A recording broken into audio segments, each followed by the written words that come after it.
The laughter hit me before I even reached the table. It wasn't just soft giggles. It was the kind that stings, the kind that makes your heart shrink a little each time it echoes. I held my son's hand tighter, forcing a smile even though every instinct told me to turn around and walk away. "It's okay, Mommy," he whispered, his little voice trembling with more maturity than he should have needed at 6 years old. I had been invited to this company dinner because I'd finally landed a small contract as a freelance designer. It was my first big break after years of scraping by as a single mother. The invitation said, "Bring your family," so I did. I just didn't realize family meant husbands and wives who matched in designer clothes and perfect smiles, not a woman holding her son's hand in a thrift store dress. The restaurant shimmered with glass chandeliers and golden light. Waiters moved like dancers, serving plates that probably cost more than my week's groceries. I saw the glances, the smirks. A woman in a red gown leaned toward her friend and said just loud enough for me to hear, "Some people don't know their place." My son Ethan clutched his toy car, unaware of the daggers in her tone. I guided him to our table near the end, far from the executives and their spouses. My boss, Mr. Turner, gave me a quick nod, polite but distracted. I tried to focus on the opportunity, on the reason we were here. This dinner could open doors for my career, maybe even change our lives. I told myself to ignore the whispers, the way people's eyes flicked toward my child like he was a stain on a perfect picture. "Do you want some juice?" I asked Ethan, keeping my voice steady. "Yes, please," he said, smiling up at me. For that moment, his innocence gave me strength. I thought if I just stayed quiet, if I worked hard enough, the world would stop judging us. But I didn't know that by the end of that night, everything would change, that the most powerful man in the room, the CEO himself, would walk toward us, and the laughter that once filled the air would turn into shocked silence. Dinner had just begun when I noticed him, the CEO, Mr. Graham Cole. He was the kind of man who didn't need to speak to command attention. Every head turned when he entered, his presence shifting the air like a silent wave of authority. He greeted the executives first, his deep voice calm but firm, and as he moved through the room, people straightened their backs, adjusted their smiles, tried to impress him with nervous laughter. I didn't expect him to even notice me, much less my son. After all, I was just a new contractor, invisible in a world of people who wore their success like armor. Ethan sat quietly beside me, drawing on a napkin with his crayons while the others toasted champagne. I caught snippets of their conversations, vacations in Italy, luxury cars, school admissions for their kids. Then I heard another whisper behind me. "Why would she bring a child here? It's a professional dinner, not a daycare." My chest tightened. I felt my face grow warm, and I wished I could disappear. I leaned down to whisper to Ethan, "Just a little longer, sweetheart. We'll go soon." But then his crayon rolled off the table and landed near the entrance. Ethan slipped off his chair and went to fetch it, just as Mr. Cole was walking by. My heart froze. I saw my little boy bump into the CEO's leg, and the room fell into a hush. A few gasps, a few mocking chuckles. "Oh no," someone muttered. "This is embarrassing." Before I could reach him, Ethan looked up at the towering man and said innocently, "I'm sorry, sir. I didn't mean to hit you." Mr. Cole bent down slowly, his expression unreadable, and then to everyone's shock he smiled. "No harm done, young man," he said warmly. He picked up Ethan's crayon and handed it back, but what happened next made every single person in that room fall silent. Mr. Cole lifted Ethan into his arms, as if he were his own grandson, his voice soft yet commanding. "What's your name, champ?" Ethan's face lit up. "Ethan," he said proudly. The laughter stopped, the whispers vanished, and every eye in the room turned toward us, wondering why the CEO of the company was holding the single mom's child like he mattered more than anyone else there. My breath caught as I watched Mr. Cole interact with Ethan, his stern corporate mask replaced by a genuine warmth that no one in that room had ever seen before. The same people who had laughed at us just minutes ago now sat frozen, their wine glasses half raised, unsure whether to keep smiling or hide their shock. "Ethan, huh?" Mr. Cole said, still holding my son. "That's a strong name. You know, I used to have a little boy your age." His voice cracked ever so slightly, the kind of break that carries years of buried pain. Ethan, in his sweet innocence, touched the man's tie and said, "Did your boy like cars too? I brought mine." He held up his tiny red toy, and for a moment, the CEO of a multi-million-dollar company laughed, not the rehearsed kind of laugh you hear in meetings, but something real, something human. "He did," Mr. Cole whispered. "He loved them." I stood there unsure what to do. Everyone's eyes were on us, and I could feel the weight of judgment shifting into something else, curiosity, confusion, even guilt. Mr. Cole finally turned to me, still holding Ethan. "And you must be his mother," he said with a kind smile. "Yes, sir," I stammered, my cheeks burning. "I'm sorry if he disturbed you." "He's usually perfectly fine," he interrupted, cutting off my apology. "Children belong in places like this just as much as we do." The room went dead silent. The same executives who'd rolled their eyes at me were now pretending to check their phones or sip their drinks. Mr. Cole carried Ethan back to our table and set him gently in his chair, patting his head before turning to me again. "You're Ms. Taylor, correct? The designer who worked on our new campaign?" I nodded, stunned. "Yes, that's me." "Good work," he said simply, but his tone carried weight, enough to make my boss shift uncomfortably in his seat. I could sense something stirring in the air, a connection between Ethan and Mr. Cole that went beyond polite gestures. I didn't know it yet, but that moment, that single act of kindness, was about to unravel a past I had no idea existed, one that would link my son and that powerful man in ways that would change both our lives forever. After the dinner ended, I thought that was it, a strange but kind gesture from a powerful man. But as I gathered Ethan's crayons and thanked the waiters, Mr. Cole approached us again. "Ms. Taylor," he said, his voice calm but serious. "Would you mind staying a few minutes after everyone leaves? There's something I'd like to discuss." My heart skipped. Did I do something wrong? Was this about Ethan bumping into him?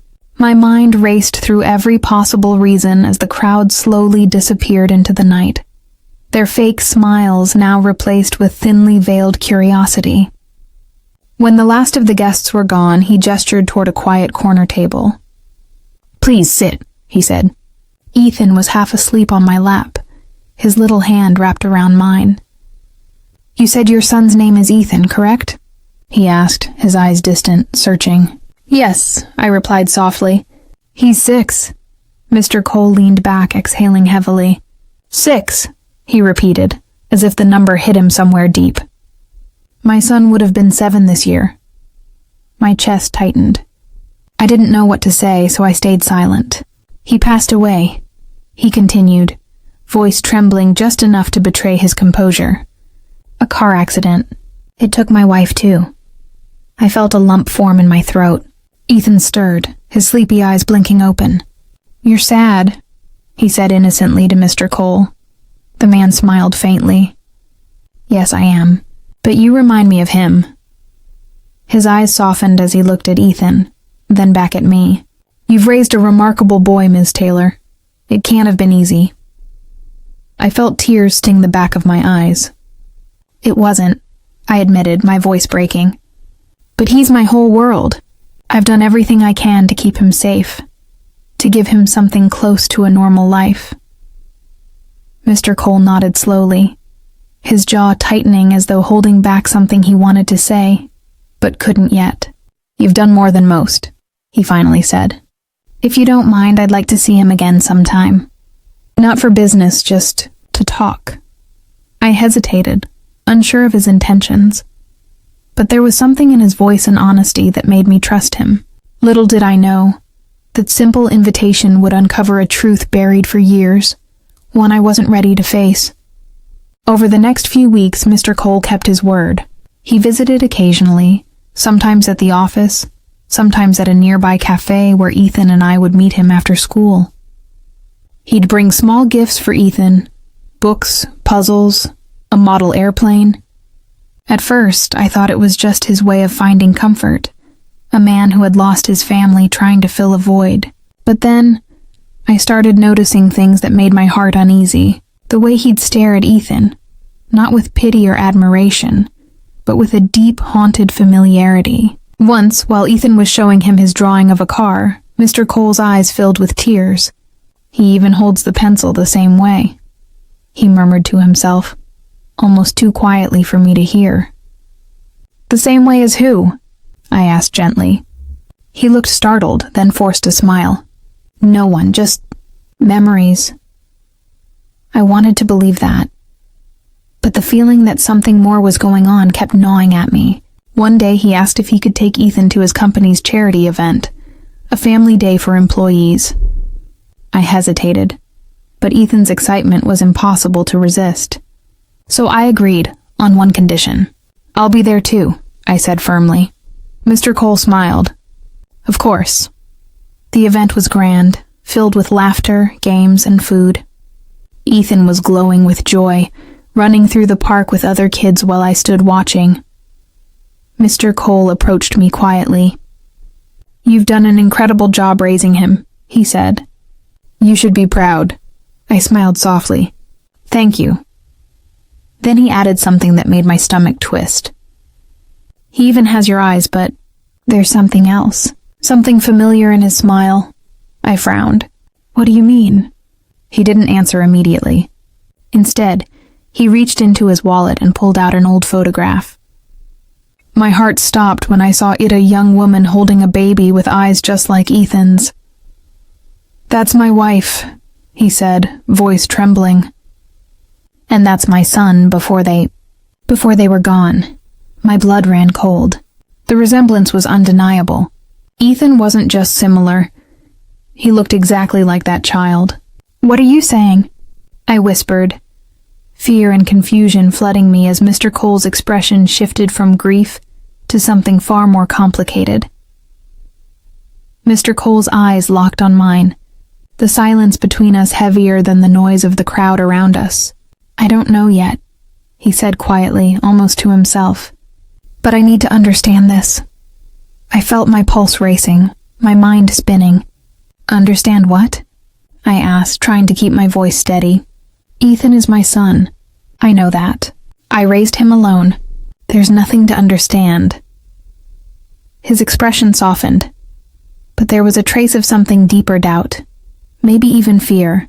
Ms. Taylor, he said carefully, I'm not accusing you of anything, but when I look at him, I see my boy, the same eyes, the same way he smiles when he's nervous, even that tiny scar on his left eyebrow.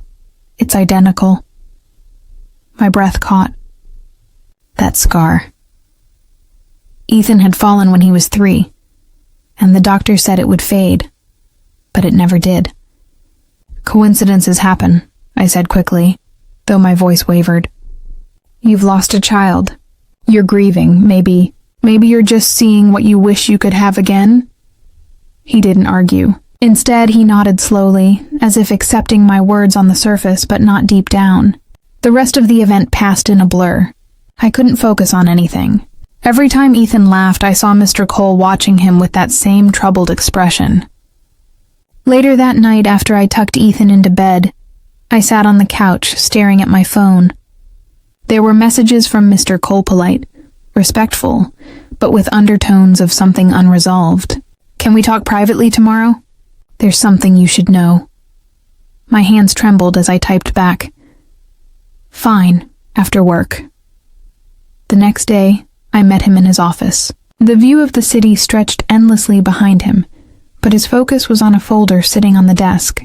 I had some questions, he said, voice steady. About your past. About Ethan's father. My heart dropped. That's none of your business, I snapped, but my voice shook with more than anger. It was fear. He nodded slowly. You're right. It isn't. But I think you deserve to know something before you decide what's next. He opened the folder and slid a document toward me. My eyes widened when I saw what it was, a hospital record from 7 years ago, with my name and another name beside it, Graham Cole. For a long moment I couldn't breathe. My fingers trembled as I traced the name printed beside mine, Graham Cole. This has to be a mistake, I stammered, my voice cracking under the weight of disbelief. I don't even know how this is possible. Mr. Cole leaned forward, his eyes filled with a mix of pain and determination. That's what I thought too, he said quietly.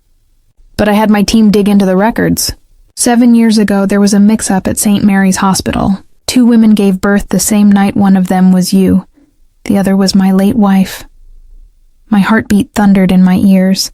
A mix-up? I repeated in disbelief. That's impossible. I was there. I held my baby. His voice softened, and so did she. Neither of you could have known. The hospital's records were a mess. There was a power failure that night, and the identification tags were temporarily lost. I didn't believe it at first either, but the DNA test confirms it. My world tilted. I felt the ground vanish beneath me as tears blurred my vision. DNA test? I whispered. You tested my son without my permission? I needed answers, he said, his tone pained but steady. And now I have them. My voice rose, trembling with anger. You had no right. Ethan is my son. I raised him, I fed him, I stayed awake every night when he was sick. You don't get to walk in and tell me otherwise because of a piece of paper. Mr. Cole's expression broke into regret. You're right, he said softly. You're absolutely right. I can't undo what happened and I can't take him from you. But he's also a part of me, of the family I lost. I need to be in his life. My body shook with rage and heartbreak.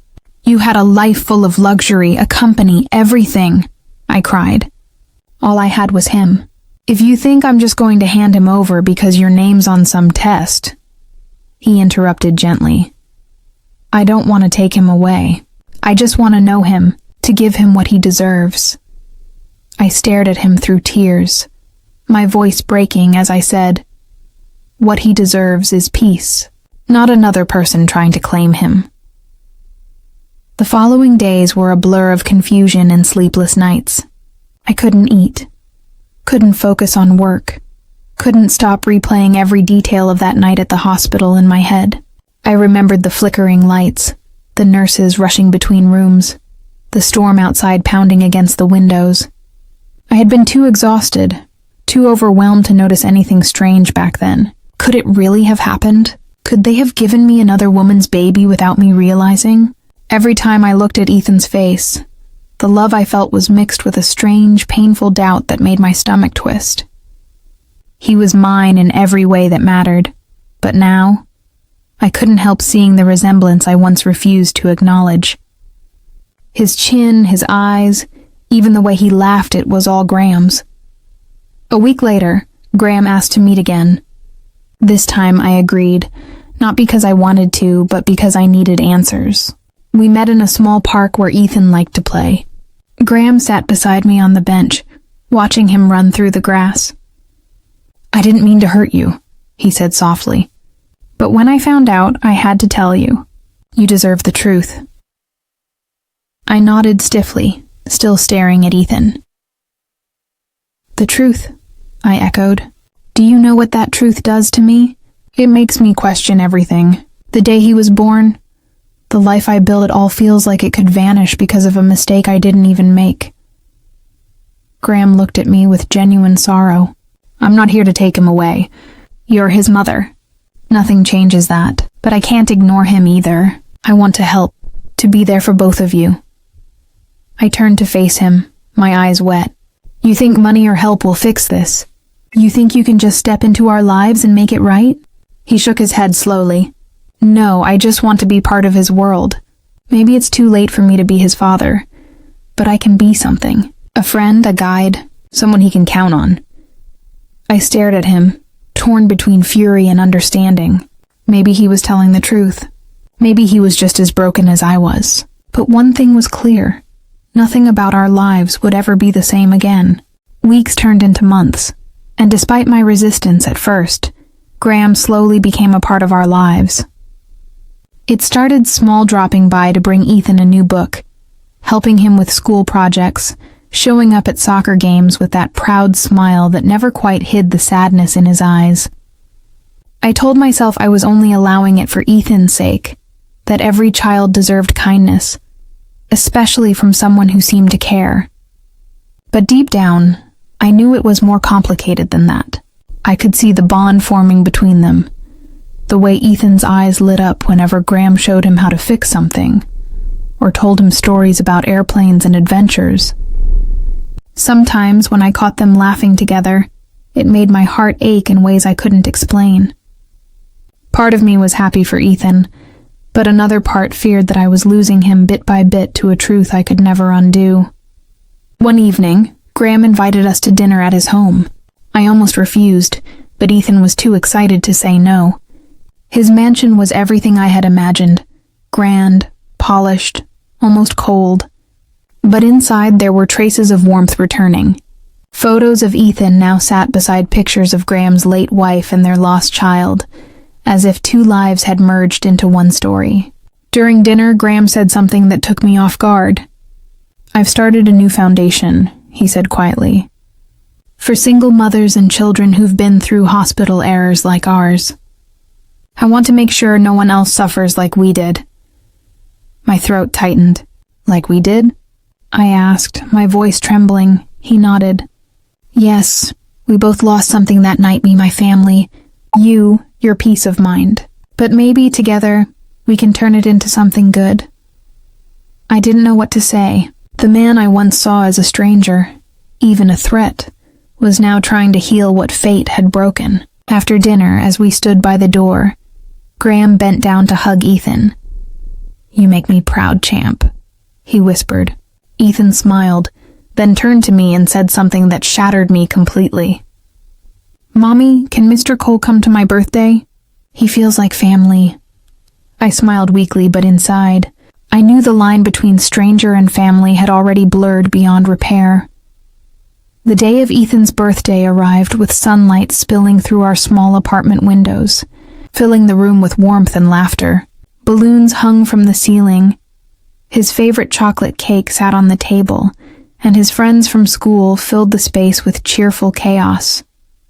But amidst all the noise, my eyes kept drifting toward the door, waiting for the knock I both dreaded and longed for. When it finally came, Ethan ran to open it, shouting, "He's here!" Graham stood there, holding a wrapped gift and wearing the gentlest smile I'd ever seen on him. He wasn't the CEO everyone feared at the office today. He was just a man carrying the weight of a past he could never undo. As the party went on, I watched him laugh with Ethan, help the kids with games, and even serve slices of cake like an ordinary father. And for the first time, I didn't feel threatened. I just felt grateful. Later that evening, when the children had gone home and the apartment was quiet, I found Graham standing by the window, looking at the fading sunset. "He's growing up fast," he said softly. "Too fast," I replied, joining him. There was a long silence before he spoke again. "You've given him everything, you know. Love, safety, purpose. You did what I couldn't do for my own son." I looked at him, really looked, and for the first time I saw not a man of power, but one of regret and redemption. "Maybe it happened for a reason," I whispered. "Maybe we were meant to find each other, no matter how cruel the path was." Graham nodded, tears glimmering in his eyes. "If you'll let me," he said, "I want to be there for both of you. Not to replace anything, just to stand beside you." I didn't answer immediately. Instead, I looked toward Ethan's room, where his laughter still echoed faintly, and then back at Graham. "You already are," I said quietly. That night, as the city lights flickered outside and peace finally settled in my heart, I realized that life had given us something rare. Out of tragedy came connection, and from betrayal came belonging. The world had once laughed at a single mother bringing her child to dinner, but now that same child had brought two broken hearts together and turned judgment into grace.